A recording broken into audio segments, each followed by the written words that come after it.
Praise the Lord. Bible हमें उद्धार के बारे में बताती है। और जब हम इफिसियों 6 उसके 17वें पद को पढ़ते हैं तो उसमें लिखा है उद्धार का टोप।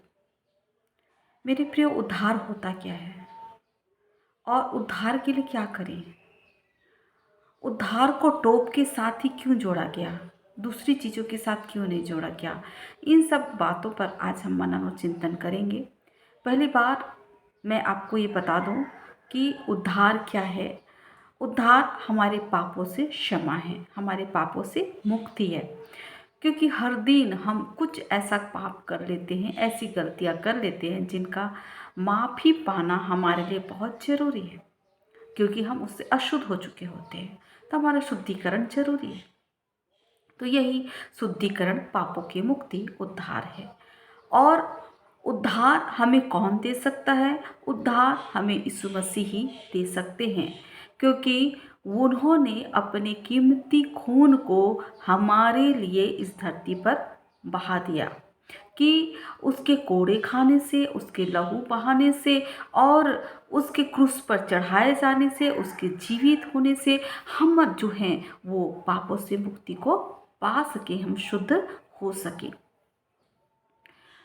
अब हम चाहते हैं कि हमारे पाप क्षमा हो जाए, तो उसके लिए हमको यीशु मसीह के पास आना पड़ेगा और उसके करीब रह करके उससे प्रार्थना करनी पड़ेगी, उस पर विश्वास करना पड़ेगा, तब हमारे पाप क्षमा हो जाएंगे।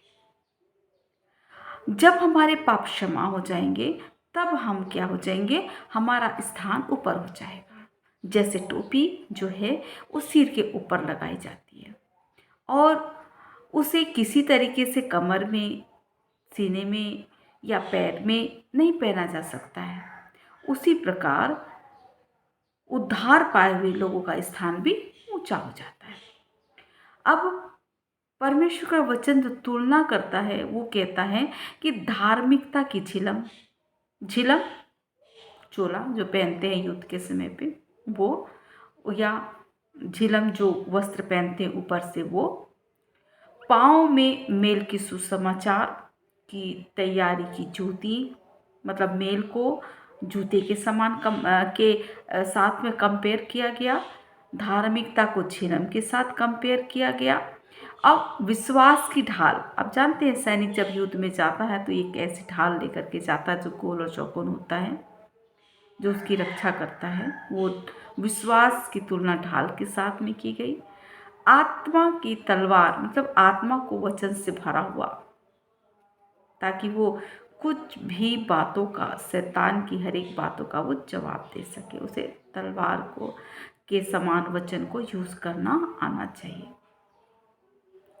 लेकिन जब हम देखते हैं उद्धार को, तो उद्धार की जो तुलना हुई वो टोपी के साथ में हुई, क्योंकि उद्धार पाए हुए लोगों का स्थान ऊंचा हो गया। अब वो सिर, क्योंकि सिर में बुद्धि है ना, सिर में सोचने समझने की शक्ति है, इसलिए सिर ऊंचा है। और आप जब सांसारिक जीवन में रहते हैं तो देखिए कई बार लोग गिर जाते हैं, चोट आ जाती है, किसी तरीके से एक्सीडेंट हो जाता है, कुछ होता है, तो बोलते हैं सिर में चोट तो नहीं आई। ऐसा क्यों पूछते हैं पता? क्योंकि सिर का चोट बहुत खतरनाक चोट माना जाता है।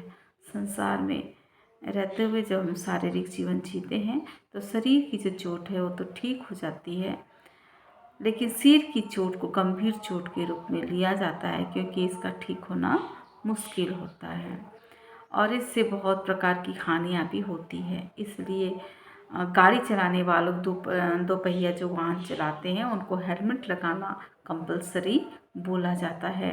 कार वालों के लिए बेल्ट लगाना कंपलसरी बोला जाता है, क्योंकि वहाँ से जो स्टीयरिंग पे जो थैला होता है वो आकस्मिक रूप से खुलता है और शरीर की रक्षा करता है।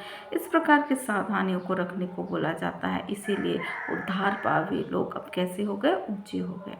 आप जानते हैं जब यीशु मसीह का बपतिस्मा हुआ, वो निकले बपतिस्मा लेकर के, उसके बाद वो उपवास रहे, उसके बाद शैतान ने उनका परीक्षा लेना शुरू कर दिया वो जो परीक्षा लिया, मुझको एक परीक्षा बहुत आकर्षक लगता है जिसकी ओर मैं बार बार खींची चली जाती हूँ। वो ये कि शैतान यीशु मसीह को पूरे संसार को दिखा करके कहता है कि देख, ये जितनी चीज़ें हैं ना, बड़ी बिल्डिंगें हैं, इसमें जो खजाने हैं, सुंदर सुंदर चीज़ें हैं, ये सब मैं ना तेरे को दे दूँगा। ऐसे बोलता है उसे।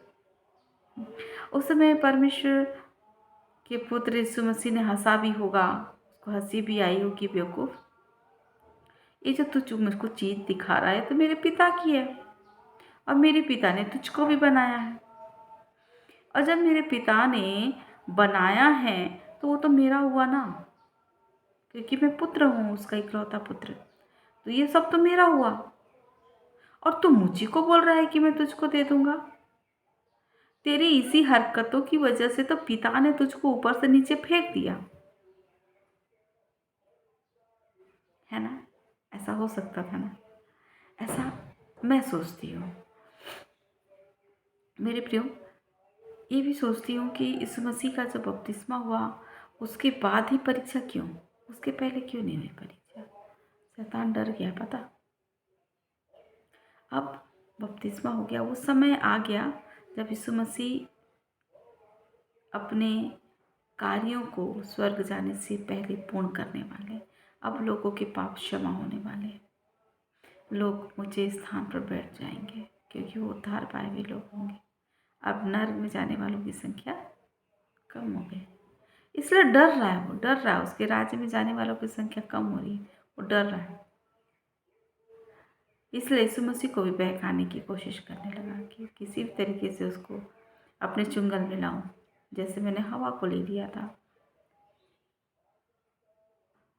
लेकिन ये तो जानता है, यीशु मसीह तो जानते हैं कि वो किसके पुत्र हैं और इस संसार पे क्यों भेजा गया है ना। इसलिए वो वचन से उत्तर देते हैं और उसको हरा देते हैं।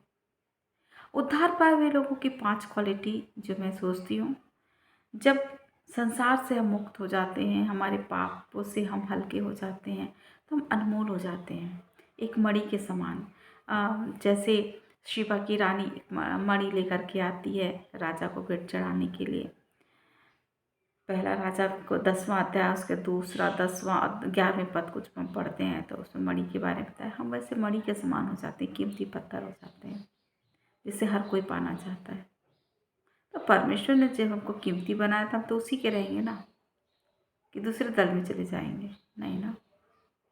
तो इसलिए शैतान चाहता है कि ये मेरे पास आ जाए, लेकिन हम उसके दल में जाने वाले लोगों में से नहीं हैं। उसके बाद हमारा सम्मान बढ़ जाता है, हम आदरणीय हो जाते हैं, आदरणीय, क्योंकि हमने यीशु मसीह के स्वभाव को पहन लिया, हमने यीशु मसीह को जान लिया। अब हमारा चाल चलन संसार के लोगों के समान नहीं है। अब हम संसार के लोगों के समान नहीं सोचते हैं, हमारा सब कुछ चेंज हो गया है। इसलिए हम दूसरों से हट के हो गए, इसलिए हम आदरणीय हो गए, क्योंकि अब हम पाप रहित हो चुके हैं, हमारे पाप क्षमा हो चुके हैं, हम उद्धार पा चुके हैं। और जब हम ऐसे हो जाते हैं तो पता, निर्मल हो जाते हैं, ब्यूटीफुल हो जाते हैं। और ब्यूटीफुल चीज़ें तो सबको पसंद है ना। तो हमारी शोभा बढ़ जाती है और हम दुर्लभ हो जाते हैं, दुर्लभ हो जाते हैं। क्यों दुर्लभ हो जाते हैं? क्योंकि संसार में बहुत से लोग जो पैसों के पीछे भागते हैं, बहुत से लोग जो झूठ बोलते हैं, बहुत से लोग जो दोष लगाते हैं। लेकिन चूंकि अब हम यीशु मसीह को जान गए हैं, हमारा स्वभाव दूसरों से अलग हो गया। अब हम पैसे के पीछे नहीं भाग रहे, पैसा हमारे पीछे भाग रहा है ना। दूसरी बात, हम दोष नहीं लगाते, क्षमा कर देते हैं, हम लालच नहीं करते हैं, हम अपना जीवन उसके हिसाब से जीते हैं जिस परमेश्वर ने हमको रचा है, क्योंकि हमने उसके स्वभाव को जान लिया है। इसलिए हमारा स्थान क्या हो गया? ऊंचा हो गया, और इसलिए हमें टोप के समान बताया गया।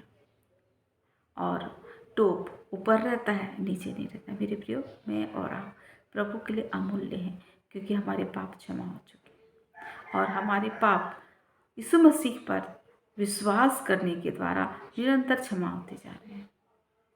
इसलिए हम ऊंचे हैं। आप मामूली लोग नहीं हैं हम और आप कीमती लोग हैं। हम और आप अनमोल लोग हैं। हम और आप ब्यूटीफुल लोग हैं। मैं और आप आदरणीय लोग हैं। मैं और आप दुर्लभ लोग हैं। परमेश्वर हम सबकी मदद करें कि ऐसा ही व्यवहार हम सबके साथ में रखें और हमेशा परमेश्वर की टोप बनकर रहें और दूसरों को परमेश्वर के नज़दीक और परमेश्वर के करीब